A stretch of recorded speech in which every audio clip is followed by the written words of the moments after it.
Assalamualaikum siswa-siswi MTS Nizamiyah Peloso.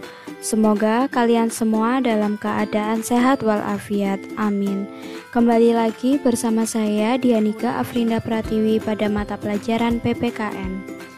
Untuk materi pagi hari ini kita akan membahas mengenai dinamika nilai-nilai Pancasila sesuai dengan perkembangan zaman. Langsung saja pada makna Pancasila sebagai ideologi terbuka. Jadi, Pancasila di sini merupakan ideologi negara yang bersifat terbuka. Nah, ideologi terbuka itu apa sih?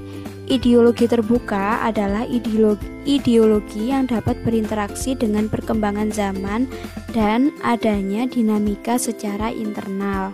Jadi, Pancasila sebagai ideologi terbuka adalah Pancasila yang mampu menyesuaikan diri dengan perkembangan zaman tanpa merubah nilai dasarnya.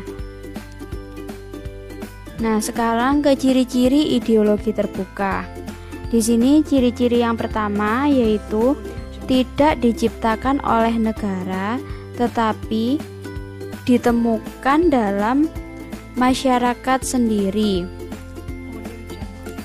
Jadi, ideologi ini dimiliki oleh seluruh rakyat, jadi bisa digali dan ditemukan dalam kehidupan mereka.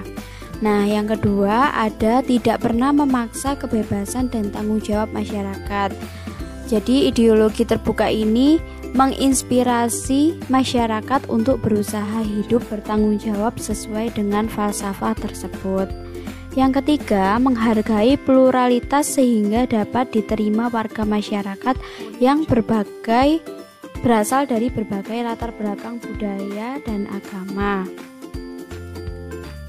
Selanjutnya, Pancasila telah memenuhi syarat sebagai ideologi terbuka disebabkan hal-hal sebagai berikut. Yang pertama, memiliki nilai dasar yang bersumber pada masyarakat atau realita bangsa Indonesia. Jadi, contohnya seperti ketuhanan, kemanusiaan, persatuan, kerakyatan, dan keadilan, atau nilai-nilainya dipaksakan dari luar atau bukan pemberian negara. Yang kedua, memiliki nilai instrumental untuk melaksanakan nilai dasar. Contohnya seperti Undang-Undang Dasar Negara Republik Indonesia tahun 1945. Kemudian ada undang-undang, ada peraturan-peraturan dan ketetapan MPR. Yang ketiga, memiliki nilai praksis yang terkandung dalam kenyataan sehari-hari, yaitu bagaimana cara kita melaksanakan nilai Pancasila dalam hidup sehari-hari. Contohnya seperti toleransi, gotong royong, dan musyawarah. Sekarang kedudukan Pancasila sebagai ideologi terbuka.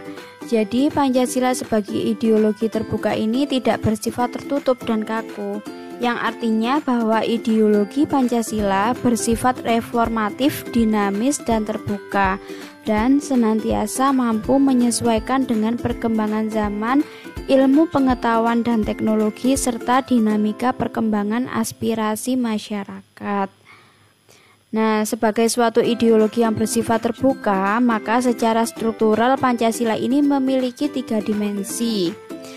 Yang pertama ada dimensi idealis. Apa sih dimensi idealis itu? Jadi dimensi idealis ini merupakan nilai-nilai yang terkandung dalam Pancasila yang bersifat sistematis dan rasional, yaitu hakikatnya terkandung dalam 5 sila Pancasila, yaitu ketuhanan, kemanusiaan, persatuan, kerakyatan, dan keadilan.